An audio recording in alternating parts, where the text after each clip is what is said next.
bienvenue chez Au Jardin de Campagne pour le premier cours d'art floral. Donc aujourd'hui on va réaliser un gâteau de fleurs. Donc j'en ai fait un pour vous montrer un petit peu le résultat final.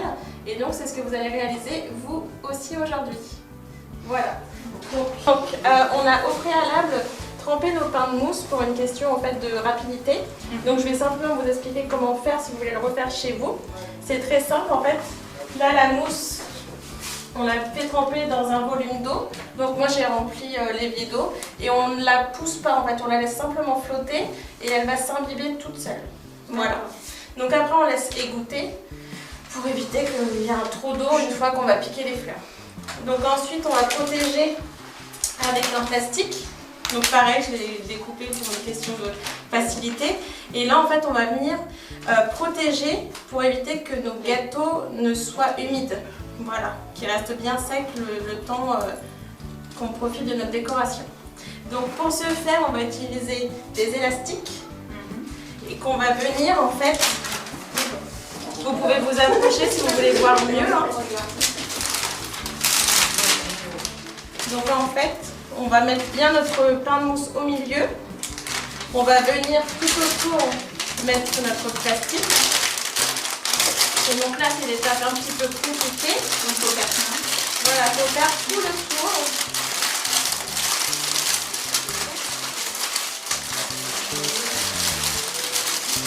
Voilà.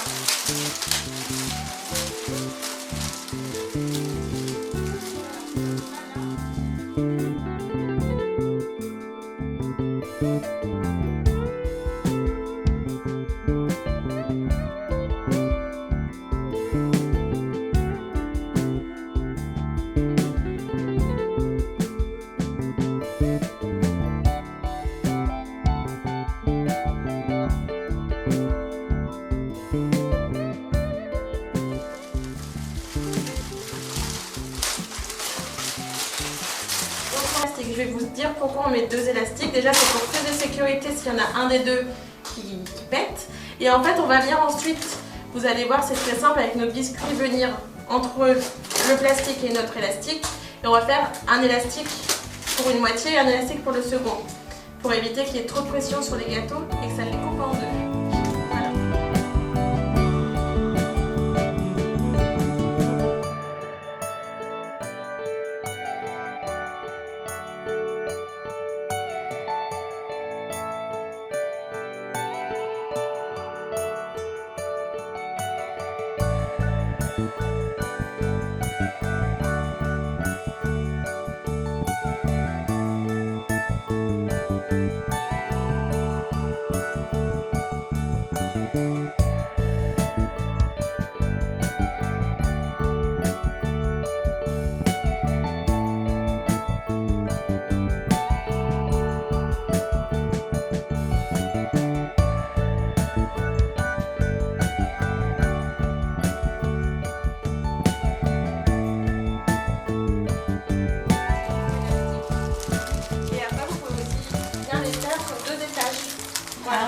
Donc pour commencer à passer à la seconde étape, on va faire le tour en biscuits.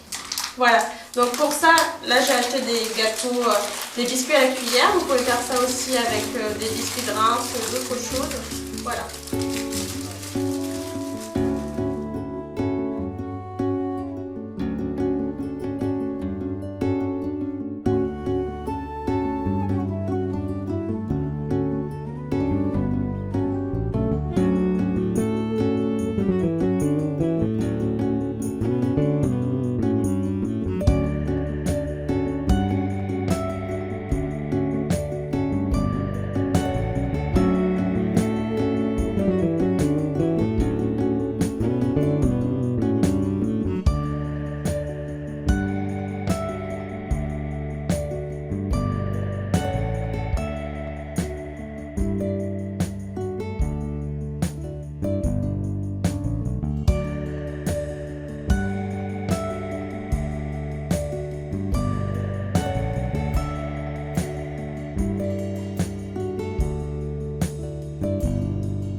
Donc là, on a notre base de gâteau.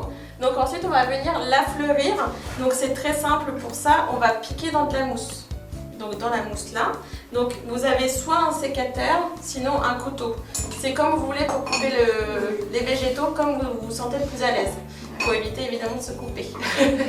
Voilà. Donc le gâteau. Du coup, j'ai prévu une dizaine de roses. Donc des petits boutons. Ensuite, vous avez des mini œillets. Des œillets de poète de différentes couleurs. De la Véronique.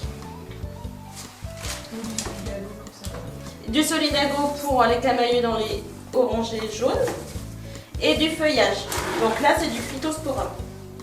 Donc j'ai choisi ces fleurs pourquoi parce que quand on fait un gâteau, c'est joli quand c'est des petites fleurs, que c'est un petit peu précieux, c'est plus gourmand.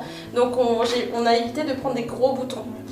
Donc voilà, et puis après, il vous suffit en fait d'harmoniser les couleurs entre elles. Donc là, vous avez un camailleux assez pastel, et ici, vous avez un camailleux dans les jaunes orangés qu'on vient relever avec du mauve. Voilà.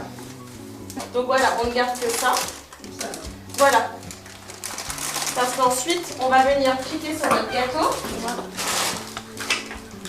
Donc si vous avez quelques pétales qui sont abîmés, ça peut arriver parce que les premières pétales sont celles qui en fait protègent le bouton de rose. Il suffit simplement de tirer dessus délicatement et ça s'en va très bien. Voilà. Et les petites vertes, on les laisse. Les petites vertes, on les laisse. Ce sont les sépales et voilà, ça va avec la rose. Et donc ensuite.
Donc ensuite on va passer aux mini œillets.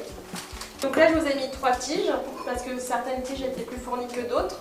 Vous n'êtes pas obligé de mettre les 3 tiges si vous voyez qu'il y a suffisamment de cette couleur là en fait. Voilà. Donc pareil que pour les roses, vous coupez, il faut au minimum 1 cm de tige, coupez en biseau et on vient délicatement l'appliquer sur la mousse jusqu'à temps que en fait, on arrive à la tête.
va passer au Véronique ou au Solidago pour celles qui ont du Solidago également. Ça va être le même principe, je vais vous montrer. Donc en fait la Véronique, là c'est de la branchue. Il en existe aussi avec une seule tige comme ça, qui est beaucoup plus grosse. Donc là j'ai pris de la branchue pour une question d'esthétisme, que ce soit plus petit et raffiné. Donc même chose que pour les mini œillets, on va couper. Et pour les œillets de poète, on va couper pour en avoir en fait 4. À mettre pareil un peu partout. Et pour... ça dépend. Je sais pas.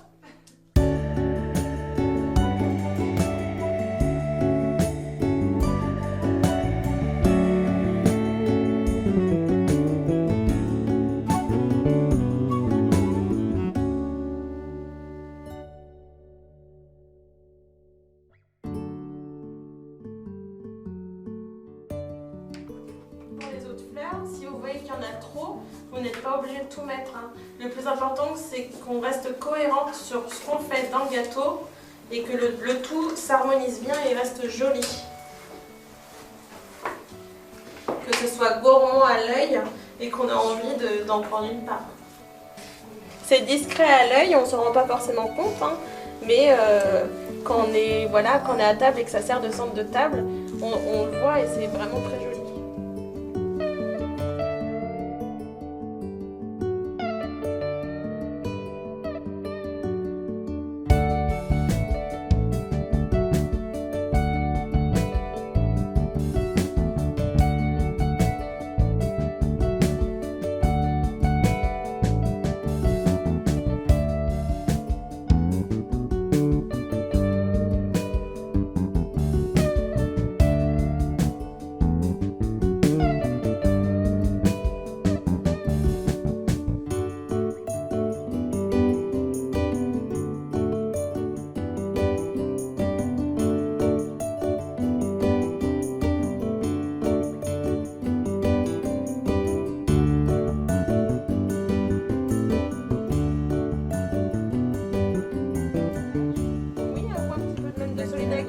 Qui ressort un petit peu du gâteau, ça sera très joli.